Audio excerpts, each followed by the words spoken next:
La Procuraduría General de la República es una institución del Ministerio Público que tiene como tareas principales la protección de la familia, brindando asistencia legal, representación judicial y atención psicosocial con prioridad a las personas de escasos recursos. Este año, la institución dispone de un presupuesto de poco más de 34 millones de dólares.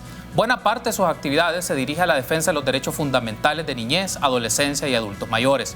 Entre los temas que discutiremos esta noche con la Procuradora General destaca 1. El sistema de adopciones y sus condiciones actuales. 2. El pago de cuotas alimenticias. Y 3. El trabajo de los defensores públicos. Iniciamos 8 en punto.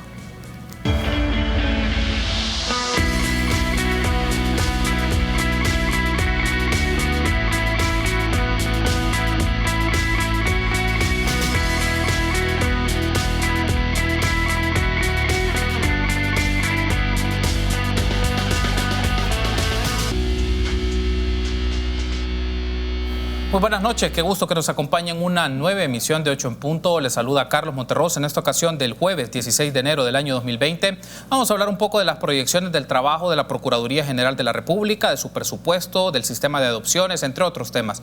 Es un gusto para mí recibir a la Procuradora General Miriam Aldana. Buenas noches, bienvenida a Canal 33, al espacio 8 en punto. Procuradora. Muy buenas noches, Carlos. Muy buenas noches a toda la televidencia que es fiel a su tan importante programa. Gracias a usted por tomar la invitación. Veamos la nota introductoria. La Procuradora General dijo que los defensores públicos están saturados de trabajo. Estamos hablando que tenemos menos de 700 profesionales del derecho dedicados para todas las competencias que por rango constitucional o por norma legal se nos ha asignado en todas estas áreas. Pide poner atención, pues dice que la Procuraduría no trabaja en las mismas condiciones del resto de instituciones que integran el sistema de seguridad y justicia. Así como se verifica por parte del Estado la necesidad de aumentar fiscales, pues también habrá necesidad del Estado de aumentar el número de defensores que atiendan esos casos para no generar problemas de legalidad procesal. Y esto termina por afectar a las personas que dependen de la defensa que les hace la PGR. La Procuraduría General tiene que ser vista como una entidad integrante también del fenómeno del análisis al crimen organizado o a cualquier modalidad de criminalidad, violenta o no, porque somos los garantes del debido proceso para el justiciable. Si nosotros no tenemos la capacidad para poder venir a verificar la legalidad en la obtención de la prueba, la debida fundamentación judicial al momento de la toma de decisiones, tarde o temprano ese proceso será... Tiene proyectos a los que quiere dar más impulso. Uno de estos es el de adopciones, un sistema que no ha venido funcionando de la mejor forma. Agradecemos a Guadalupe Bonilla por esa nota introductoria de varios de los temas que vamos a desarrollar en el transcurso de esta hora con Miriam Aldana, Procuradora General. Procuradora, para tener un poco en contexto a los amigos y amigas de la audiencia, usted asumió en mayo de 2019 la institución. ¿En qué condiciones se encontró la Procuraduría General en lo financiero, en temas operativos o del trabajo? Bien, nos encontramos con una institución con un personal muy comprometido, pero con una deficiencia severa por la sobrecarga de trabajo que tenía cada una de las distintas áreas de la defensa pública en general. Además, nos encontramos en el tema de cuotas alimenticias con un saldo acumulado que superaba los 2 millones de dólares, que no había llegado en consecuencia ese dinero hacia nuestros niños, niñas y adolescentes, que eran los beneficiarios del tema. Tenemos además una institución con una infraestructura sumamente deficiente, con ubicaciones de nuestras procuradurías auxiliares en casas que resultan venir a ser casas de familia, que han sido simplemente adecuadas, con una flota vehicular obsoleta que ya dio totalmente su vida útil. Teníamos además un tema complicado alrededor de la capacidad técnica, el sostenimiento informático de nuestra plataforma, que también resultaba venir a ser obsoleta, entre muchas otras áreas que necesitaban venir a ser fortalecidas dentro de la institución. Ese es el diagnóstico inicial. Ese es el diagnóstico inicial. Ahora, obviamente, 8 meses es solo una parte del periodo de 3 años que implica estar al frente de esta institución, pero en 8 meses de su gestión, ¿qué ha cambiado en términos generales de la Procuraduría? Muy bien. Han cambiado áreas significativas.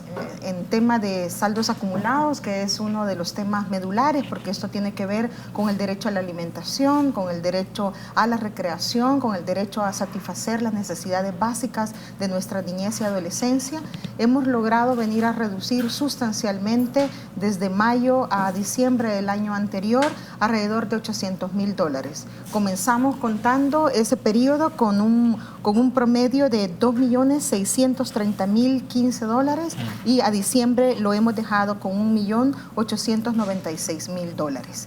En este tema vamos a potenciar, vamos a generar todo un programa que nos permita venir a agilizar las conciliaciones bancarias de toda una plataforma que data desde antes del año 2010. Y hemos logrado adicionalmente entregar solo en el mes de diciembre del año anterior, entre el beneficio adicional de lo que tradicionalmente llamamos el aguinaldo más la cuota alimenticia, entregar $2 millones.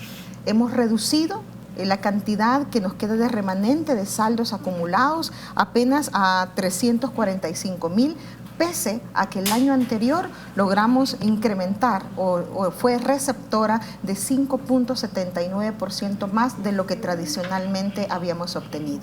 La Procuraduría, a través de la unidad correspondiente de fondos de terceros, recibió un total de $28.419.000 frente a $26.864.000 del año anterior. Eso ha sido importante, eso denota el compromiso de nuestro personal dentro del área.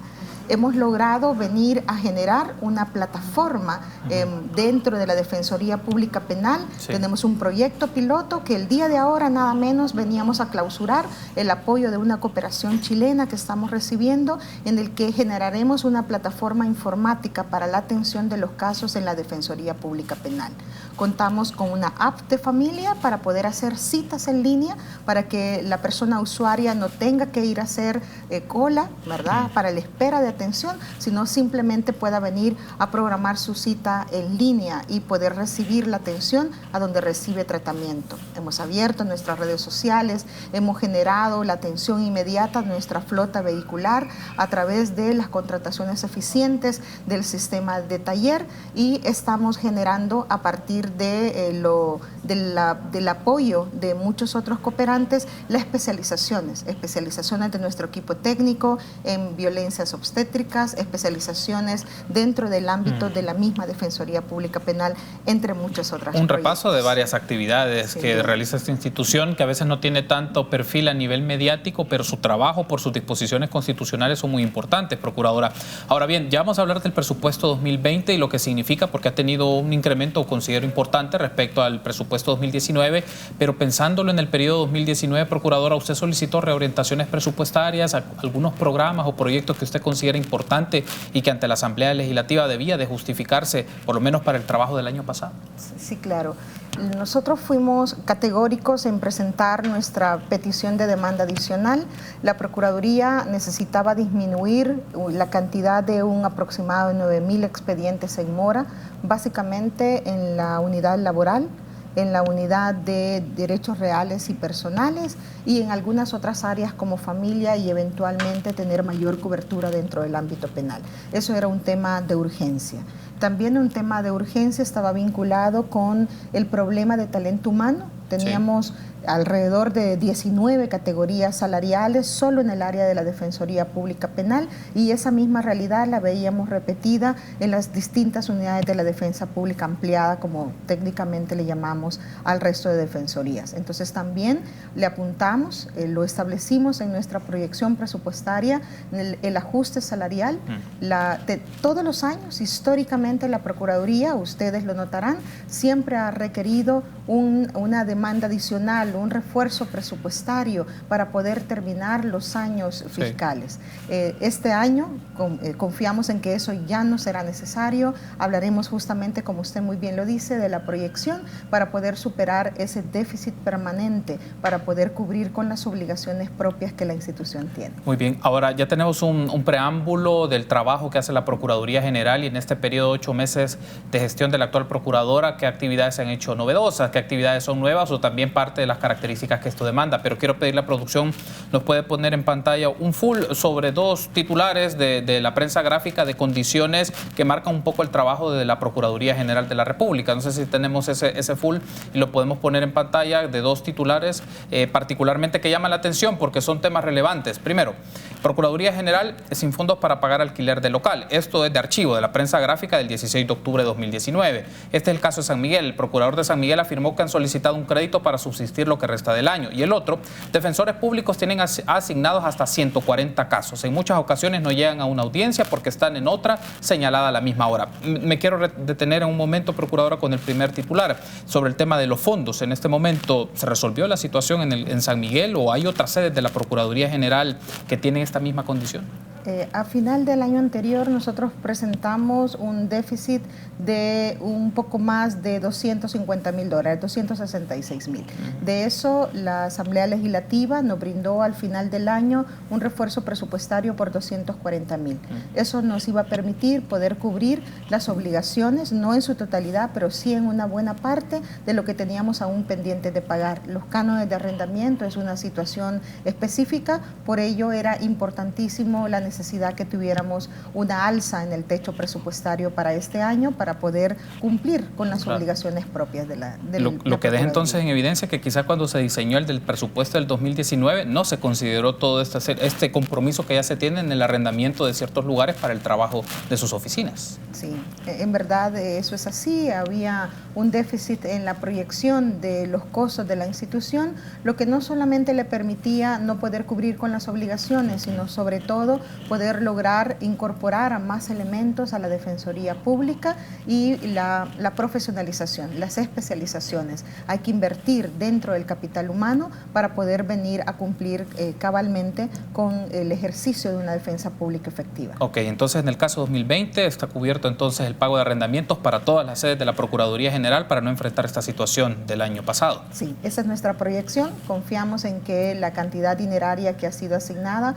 por lo menos nos permite poder cubrir la totalidad de las obligaciones institucionales y comenzar a generarle ese plus, ese impulso, la contratación de nuevas personas para que nos permitan disminuir el déficit que tenemos ya en los tiempos de atención a nuestra población usuaria, pero además también incorporar para lograr cubrir justo los puntos que usted efectivamente ha citado en la segunda de las publicaciones. Muy bien, vamos a hacer una pausa y al regresar vamos a abordar estos temas y más. Regresamos.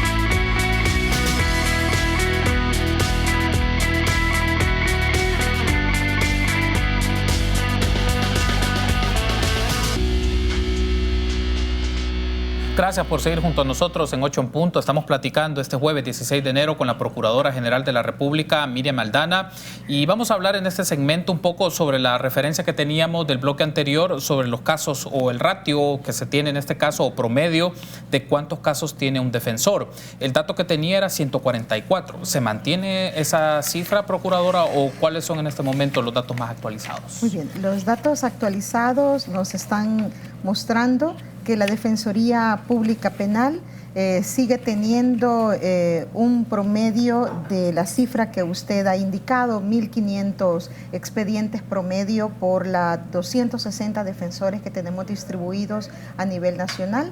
Esto obedece a la dinámica misma que muestra la realidad del país. Pero en las áreas más críticas no solamente la tenemos en la Defensoría Pública Penal, en el trámite judicial en primera instancia, sino sobre todo la situación se nos vuelve mucho más compleja en la fase de ejecución de la sentencia, porque ahí el número de defensores asignados a la fase penitenciaria únicamente son 16. Entonces cada uno de ellos, si se llegara a presentar incidencias de quejas o de incidentes propios de la fase ejecutiva, le correspondería alrededor de 25.000 casos para cada uno de ellos. Personas. Claro. Entonces aquí eso es lo que se vuelve complejo. Y eso es así porque notará que la realidad que nos muestra el país es que aun cuando los justiciables hayan podido venir a tener un defensor particular dentro del proceso, en la fase de ejecución ya no siguen dándole continuidad al caso. Entonces le corresponde a la defensa pública venir a darle el seguimiento de los supuestos. Entonces eso se nos complejiza todavía más y porque hay que distribuirlos a nivel nacional, la totalidad de las asistencias, tanto durante el trámite procesal como en la fase de ejecución de la sentencia. ¿Por qué considera usted que este patrón se mantiene de forma histórica en la Procuraduría General? En la Fiscalía también ocurre una situación parecida, pero en el caso de la Procuraduría, ¿por qué considera que este patrón de tener muchos más casos para pocas personas se ha mantenido a lo largo del tiempo? Creo que por una parte tiene que ver un tema de la connotación, de cómo se advierte la posición de la Procuraduría General de la República dentro de las instituciones del Estado. Generalmente uno escucha un estigma inadecuadamente sostenido de que la Procuraduría es la defensora de los delincuentes. Realmente la Procuraduría es el justo equilibrio de la garantía del debido proceso dentro del Estado. Sí. Entonces esa percepción necesita venir a ser transformada y colocada en el contexto adecuado.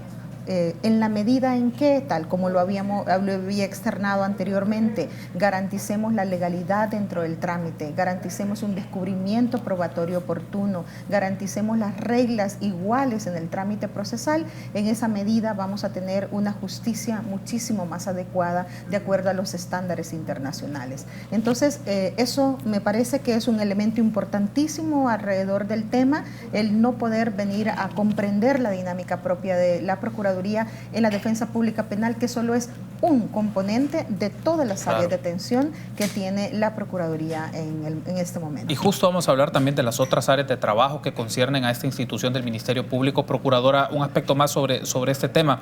¿Cómo afecta la calidad del trabajo de este tipo de sobrecarga que tienen los defensores, particularmente en la evaluación que usted puede hacer, en el rendimiento?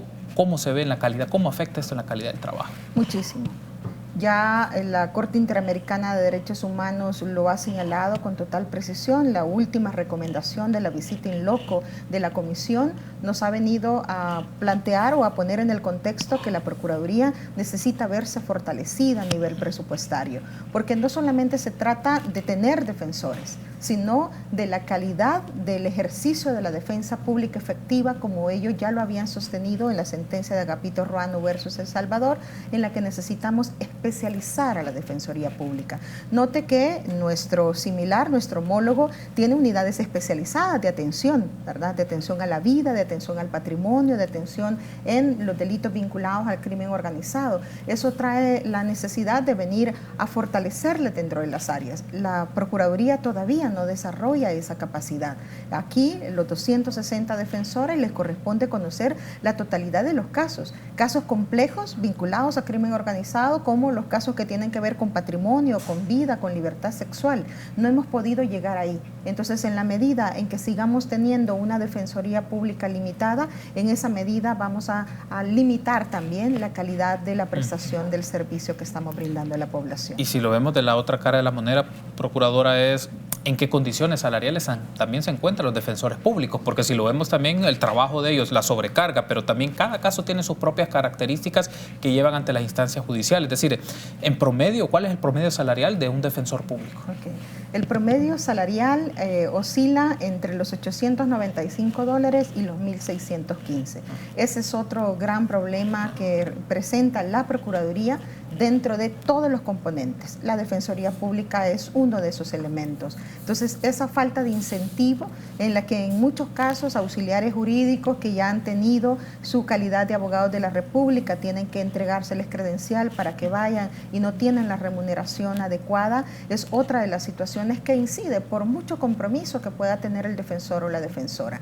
Esta limitación también se ve reflejada en la falta de continuidad de la asistencia por parte del mismo defensor o defensora. Hay ocasiones en las que uno de ellos va a cubrir audiencia inicial, pero ya en la etapa de una revisión de medida cautelar ya no tenemos capacidad de mandar al mismo, le corresponde ir a otro y así sucesivamente en audiencias preliminares o vistas públicas. Eso puede venir a generar un problema por la continuidad estratégica del ejercicio de la defensa pública. Entonces, todos esos factores estamos procurando venir con este apoyo presupuestario que hemos recibido a fortalecer la planta de defensores defensores y a lograr ese proceso de especialización técnica del que estamos hablando. Ahora hagamos la transición al tema del presupuesto 2020. Procuradora, como lo mencionaba en introducción, la institución recibe este año 34.2 millones de dólares para el presupuesto 2020, un aumento de más o menos 4.5 millones respecto al 2019.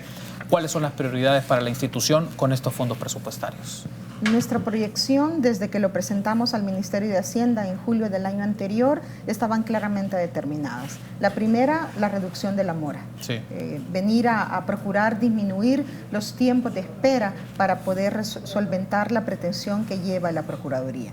Esta parte la manejaremos a través de la contratación de servicios profesionales de un grupo de auxiliares jurídicos que nos permitan en los departamentos y áreas críticas comenzar a trabajar para que tengamos más peticiones al órgano judicial, mayores asistencias técnicas, mayores asesorías o además trae consigo la contratación de otro ejecutor de embargos en el área laboral para poder venir a darle cumplimiento a una sentencia, porque lo que teníamos hasta este momento, si bien es cierto, el área laboral presenta una recuperación promedio de 9 millones de dólares en favor de la clase trabajadora, esa sentencia declarativa no lográbamos llegarla a su fase de ejecución. Entonces, muy poco le servía, porque no lograba recuperar la plata por la cual el juez había generado la obligación de pago.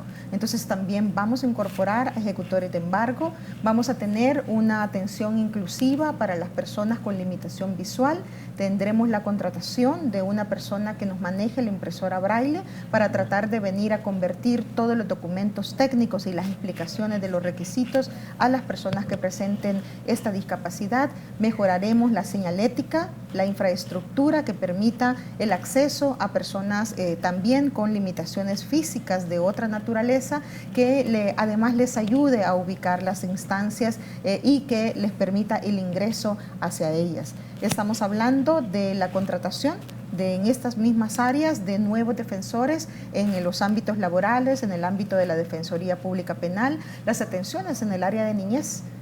Nuestros referentes a veces son únicos en las procuradurías auxiliares, sí. En los juzgados donde ya tenemos la atención especializada en el tema de niñez. Pero, por otra parte, le estamos apostando fuertemente al área de mediación. Hasta este momento, la mediación había sido sin incluir la conciliación penal. Entonces, pretenderemos venir a mostrarle el camino para una solución autocompuesta de los conflictos a nivel general, bajo la vía de la mediación y la conciliación, incluyendo la conciliación penal. Revisando un poco los datos que están públicos en el sitio de la Procuraduría General, hasta agosto de este año, una de las áreas que me llama mucho la atención del trabajo que hace la Procuraduría es la atención a niñez migrante no acompañada, 952 casos, agosto 2019. ¿Cómo le lleva seguimiento la Procuraduría General a estos casos particulares de niños no acompañados? Es decir, que hicieron la ruta del migrante, que luego fueron retornados al país y lo hacían solos. Entonces, ¿qué tipo de seguimiento hace la Procuraduría ante estas situaciones complicadas? Muy bien. El primero es su atención psicológica inmediata, ¿verdad? Porque generalmente vienen mostrando una crisis severa por la vivencia que habían tenido. Lo segundo de ellos es comenzando a ubicar a sus familiares dentro del territorio nacional. Pero es ahí donde tenemos algunas limitantes, porque note que la localización del familiar para que lo reciba, lo acoja y pueda quedarse con ellos residiendo, no está propiciando la investigación de las verdaderas causas de la migración. No sabemos si viene o deriva de un problema de violencia intrafamiliar y la persona que lo está recibiendo es justamente el victimario de esas circunstancias. Entonces, la atención a víctimas será otra de las áreas prioritarias. Vamos a generar la creación de una unidad de atención de víctimas y en particular la atención del fenómeno del desplazamiento forzado producto de la violencia, ya que nos obliga ahora con la aprobación de la ley a formar parte de este sistema de atención al desplazamiento interno en cumplimiento también con la sentencia 411 del 2017 de la Sala Constitucional. Muy bien, tengo que hacer una pausa. Al regresar ampliamos otros elementos, el tema de las adopciones, también el tema de las cuotas alimentarias, la mediación, entre otras áreas. Volvemos.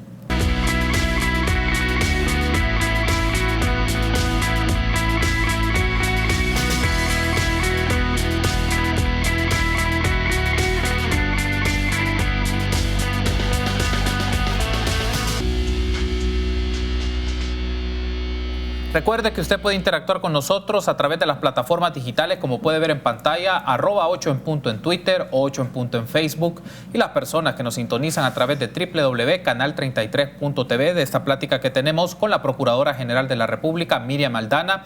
Hablamos de las proyecciones de la institución, del presupuesto 2020, pero también del sistema de adopciones, que es uno de los aspectos que quiero abordar en este segmento, porque es uno de los temas que, además de las cuotas alimentarias y la mediación, que son referentes de la Procuraduría, pero ha estado en debate, sobre todo por situaciones que se han dado de finales del año pasado. Pero antes de ver ese caso en particular, Procuradora, me llama la atención esto. ¿Cómo calificaría usted el sistema de adopciones que tiene El Salvador en este momento? En términos generales, el sistema funciona, pero necesitamos venir a hacer un ajuste de delimitación de competencias entre la Oficina para Adopciones y los juzgados de niñez y adolescencia, para poder dejar con total precisión el alcance de las competencias de cada uno de ellos. Sí. Si nosotros revisamos el esquema que sigue, es un esquema o un procedimiento muy célere, muy expedito en los plazos procesales. Sin embargo, cuando ya nos detenemos en las particularidades de qué hace la Oficina para Adopciones, en qué momento se interrelaciona con el juzgado, es donde ahí encontramos como las áreas de mejora dentro del sistema. Entonces hay que hacer una revisión integral. Hay que también revisar un poco los casos que quedaron abiertos en solicitudes para adopciones, pese a la pérdida de vigencia del Código de Familia y la Ley Procesal de Familia, y como el decreto 944, que fue el decreto transitorio entre la vigencia del Código de Familia y la Ley Procesal de Familia y la nueva Ley para Adopciones. Entonces es un ámbito en el que podemos venir a darle la celeridad, el fin teleológico que buscaba la norma de un procedimiento expedito para lograr restituir el tener o contar con una familia por parte de nuestra niñez y adolescencia. Si bien entiendo, la ley fue aprobada en 2016, pero entró en vigencia casi 2 años después, entiendo particularmente. Entonces, no hay mucho tiempo para hacer con más precisión, evaluar los resultados de esta ley, pero ¿qué se puede tener en cuenta o qué elementos o evidencia se puede tener en cuenta de la entrada en vigencia de esta ley de adopciones, que dentro de todo es reciente, 2016 a 2020, 4 años, y si la aprobación efectiva fue hace 2, entonces básicamente 2 años nada más de ejercicio? Hay componentes importantísimos dentro de la ley. Hay componentes importantes porque estamos hablando primero de una especialidad, ¿verdad? De una oficina que, de conformidad con el artículo 60 de la Ley Especial para Adopciones, se encarga de poder venir a hacer la calificación, la declaratoria de aptitud de la adopción individual o en familia para poder restituirlo. Encontramos además un juzgado también especializado que le corresponde atender los casos, que hace la declaratoria de adopción de la niñez o la adolescencia, el niño o la niña o el adolescente en estos puntos, y también contamos ahora, dentro de las bondades de la ley, con una junta directiva de la oficina para adopciones, del sistema como tal. Esta junta está integrada no solamente por la Procuraduría General de la República, sino por representantes estatales, Fiscalía, Ministerio de Relaciones Exteriores y la sociedad civil, que nos sirve de contralora, pero además coadyuva al trabajo realizado a través de la junta. Por eso es que estas bondades es importante venir a señalarlas y nada más venir a hacer esos ajustes. Por eso hemos hecho ya acercamientos con el despacho de la primera dama de la República, pero también con la presidencia de la Comisión de Familia de la Asamblea Legislativa. Hemos hecho un pronunciamiento, si usted recuerda, a final del año anterior, como parte integrante del Sistema de Atención Nacional a la Niñez y a la Adolescencia, para sentarnos. Tenemos ya una comisión que está analizando todos estos temas de mejora para articularlo y volverla eficiente en su aplicación. Es decir, que desembocaría en un proyecto de ley o de reforma de ley, particularmente en cosas más específicas que de momento está observando o estudiando la Procuraduría con otras instituciones del Estado, y presentarla a la Asamblea Legislativa, entendería, Procuradora. Esa es la guía, ¿verdad? Esa es la ruta de atención que vamos a seguir para poder hacerlo de manera más armoniosa, para que el proyecto vaya tan bien acabado que no tenga mayores obstáculos al momento de su aprobación. ¿Tienen algún periodo estimado para presentarlo o todavía no se ha definido en qué fecha? No sé si fecha exacta, pero en qué momento del año se pretende presentarlo. Si todo la guía o la ruta de atención va bien, estaríamos hablando de a más tardar el primer semestre de este año tenerla acabada. Las fechas acordadas de reuniones será ya las primeras semanas del mes de febrero para tener los acercamientos, hacer las mesas técnicas de trabajo con expertos dentro del tema y poder analizar, como usted muy bien lo ha planteado, cuál es la realidad en la aplicación práctica que tenemos. Uno de los asuntos que los amigos y amigas se estarán preguntando probablemente cuando se escucha el tema del sistema de adopciones en El Salvador, lo pueden decir que es complejo, digamos, en términos generales, pero creo que es importante y que usted nos pueda ayudar a describirnos cuáles son las etapas que lleva un proceso de estas características del proceso de adopción, porque también es un proceso complejo, pero tiene también un grado de responsabilidad bastante importante de las personas involucradas, incluyendo la Procuraduría. Es decir, ¿cuáles son las etapas básicas de este proceso de adopción? Tenemos dos etapas. Una etapa administrativa, que la ejerce la Oficina para Adopciones como una entidad especializada e independiente funcionalmente dentro de la Procuraduría, y una etapa de carácter judicial con los jueces especializados de niñez y adolescencia. Sí. Pero lo que sucede es que tenemos por una parte la necesidad de venir a calificar al niño o la niña del adolescente que va a ser susceptible de adopción, y por otra tenemos también la calificación de individual o por familia que hace la Oficina para Adopciones. Entonces, como esos son por ahora dos mecanismos independientes, uno que desarrolla la oficina y otro que desarrolla el Juzgado de Niñez y Adolescencia, no siempre logramos venir a terminar ambos procesos en los momentos oportunos y luego a través de el comité de asignación el poder venir a determinar si resulta venir a ser la familia óptima o la persona más óptima para este niño que ha sido declarado en condiciones ya para ser adoptado. Ahí es donde se nos vienen a complejizar los temas, porque la adopción individual o en familia, los solicitantes vienen a dar sus parámetros de los niños, las niñas o los adolescentes que quieren adoptar. Entonces aquí es donde nos enfrentamos con algunos problemas, porque no siempre los rangos de edad, el sexo, la condición especial o no de quienes desean ellos venir a restituirle su derecho a contar con una familia son las características del niño o la niña que ya fue declarado óptimo para poder venir a ser susceptible de adopción. Entonces ahí es donde se nos complejizan los temas. Eso es lo que necesitamos venir a reflexionar y sobre todo a prestarle especial atención a temas de nuestros niños o nuestras niñas con algún tipo de discapacidad, que la situación se nos vuelve más compleja, pero que la ley nos obliga a prestarle especial atención a este grupo. Muy bien, retomando siempre este tema, quiero pedir a producción, nos puede poner en pantalla un full, que es una serie de tweets del presidente de la República ante el caso de la bebé que fue abandonada y que luego los policías de Policía Nacional Civil la llevaron a un hospital público. Lo leo: el proceso de adopción en nuestro país es engorroso, una de tantas cosas que nos falta cambiar, pero si a alguna familia le interesa adoptar esta preciosura, me comprometo a que el equipo jurídico de la presidencia lo agilizará. También pagaré sus estudios hasta que termine la universidad. El otro tuit: ya presidencia está contactando a todas las familias interesadas en adoptar a Camila, que fue el nombre que se le puso a la bebé. Todos pasarán por un proceso, pero agilizaremos todos los trámites. Como solo una familia podrá adoptar a Camila, ofrecemos ayuda a los demás para adoptar otros niños. Esto nos muestra que urgimos de una nueva ley de adopciones actualizada, moderna y rápida. Mi pregunta en función de este caso, procuradora, porque se movió mucho en redes sociales a través de la presidencia, pero ¿la presidencia puede facilitar la adopción según la ley? No, el procedimiento es el que estamos señalando. En los casos de niños o niñas dejados en abandono, el sistema se activa a través de las juntas de protección, quienes están obligados a decretar una medida urgente para protegerlas. Esas medidas son ratificadas por el órgano judicial y luego, como se trata de un niño o una niña en abandono, va a ser representado de manera inmediata por la Procuraduría General de la República, quien propicia el asiento de nacimiento y además las verificaciones, porque aquí es importante tomar en cuenta que lo primero que la ley nos obliga es a ubicar a su familia biológica, a poder saber quién es sus progenitores y propiciar que de manera directa los progenitores o su familia biológica puedan acogerlos y mantenerlo en la protección familiar.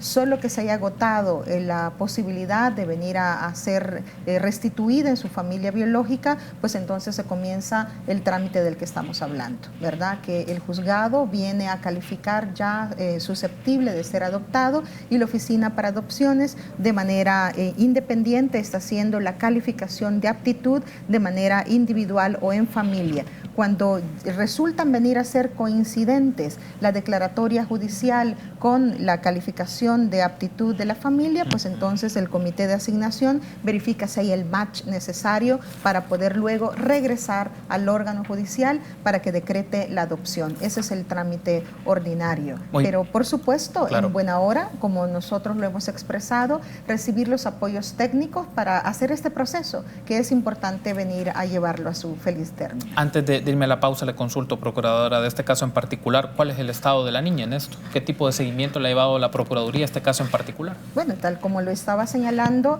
al solo recibir la información, corroboramos la situación en la Junta de Protección, hemos hecho el trámite para lograr la inscripción de nacimiento y estamos agotando todos los mecanismos que nos corresponden para lograr estas ubicaciones. Identificar quiénes son sus padres biológicos. Hasta el momento todavía no se ha identificado. No, aún no. Muy bien, tengo que hacer una pausa. Al regresar seguimos abordando estos y otros temas. Volvemos en minutos.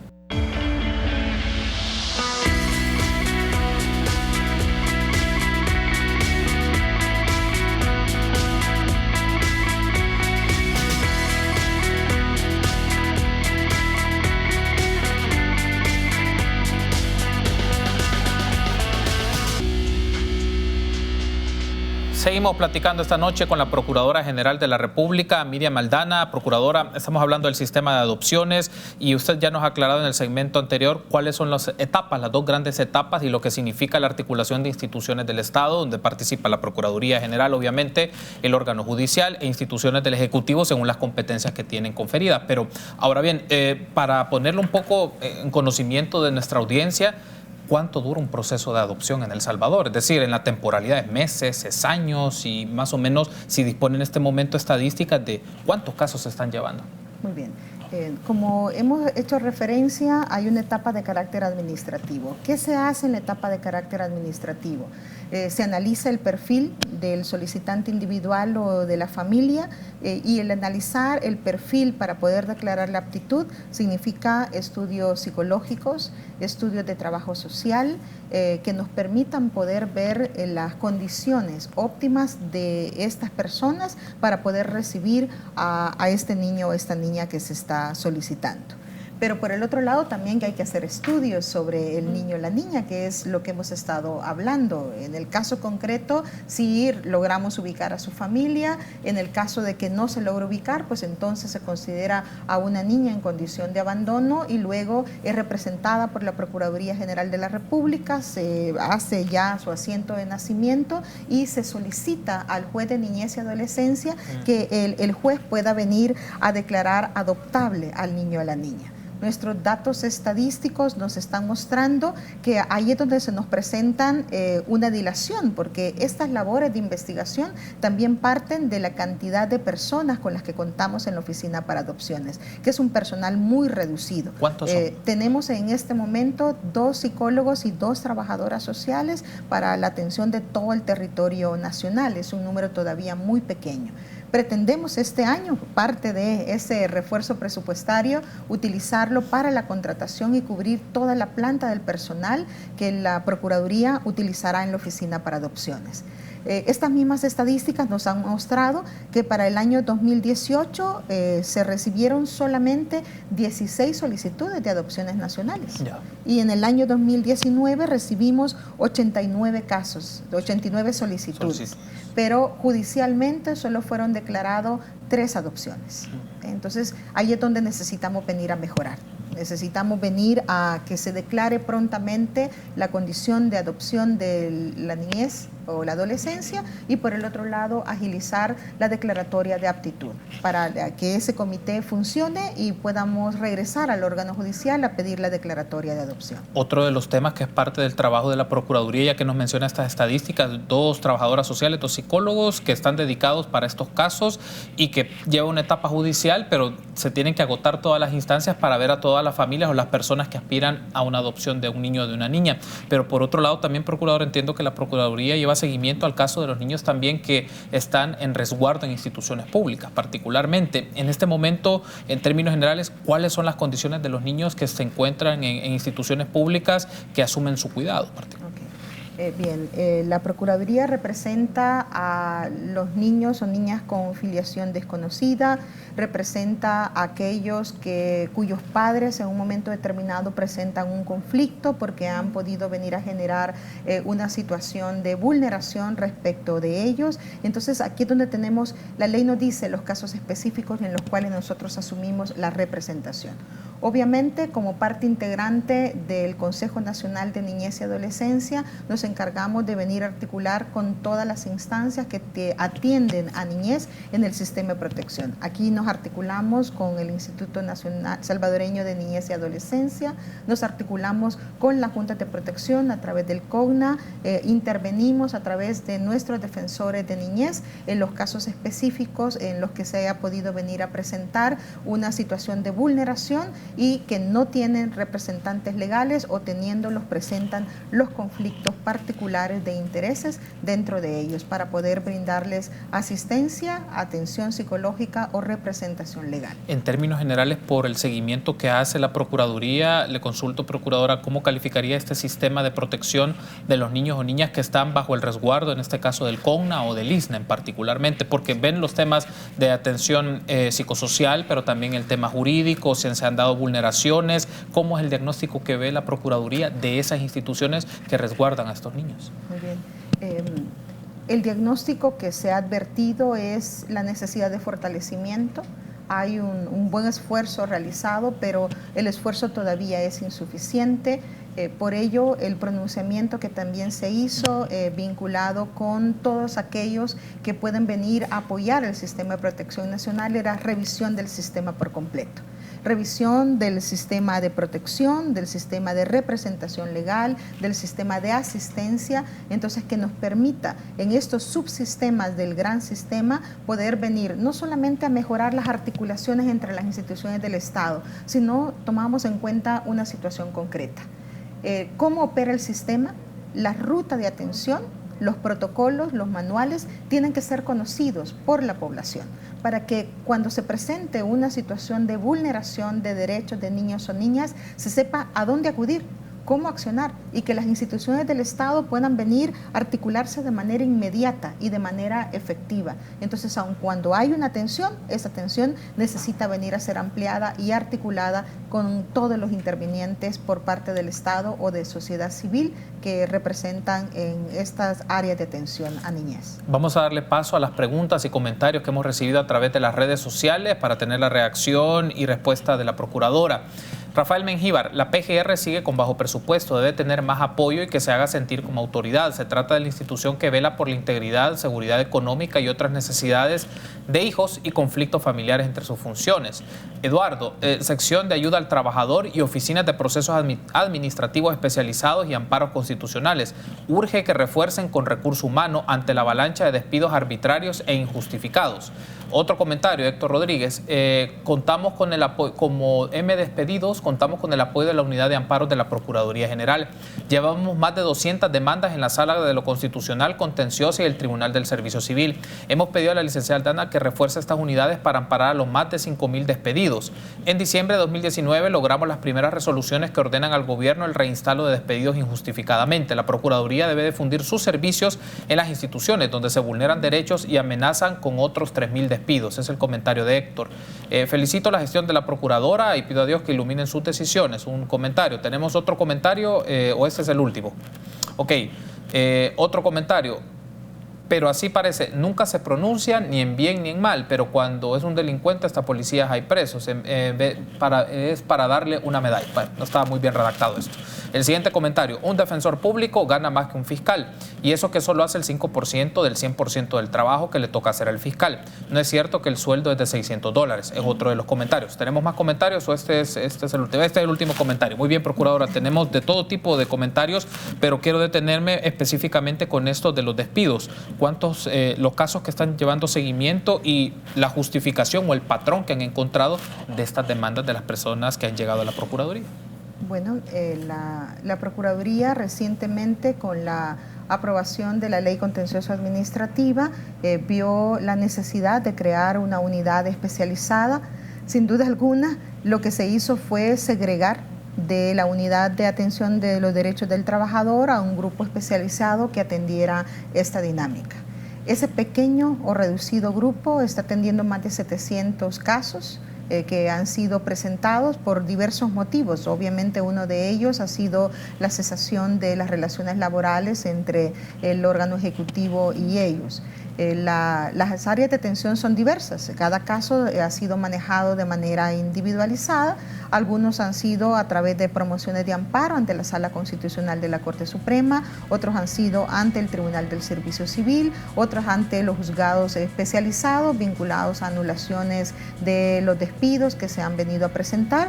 Entonces, estamos totalmente de acuerdo, lo hemos externado, será una de las áreas que vamos a reforzar por la demanda creciente de estas circunstancias y de cuál otra. El surgimiento de la competencia especializada nos demanda la especialización de defensores dentro del área.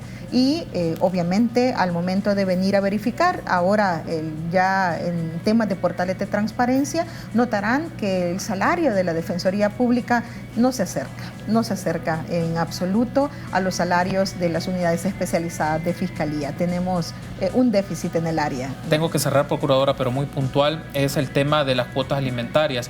Si han visto ustedes en las estadísticas, ¿han tenido un alza de esta demanda de cuotas alimentarias? ¿Y cuál es el análisis muy preciso que ustedes hacen de esta situación? Sí, hemos tenido un alza de 26 millones con los que cerramos en el 2018, hemos cerrado con 28 millones en el año 2019. Esto nos está mostrando la necesidad de hacer un poco de reflexión, lo hemos hablado en otras ocasiones, el apoyar, el cumplir con una obligación de un apoyo económico no debe de verse como una obligación, no debe de verse como una forma de venir a menoscabar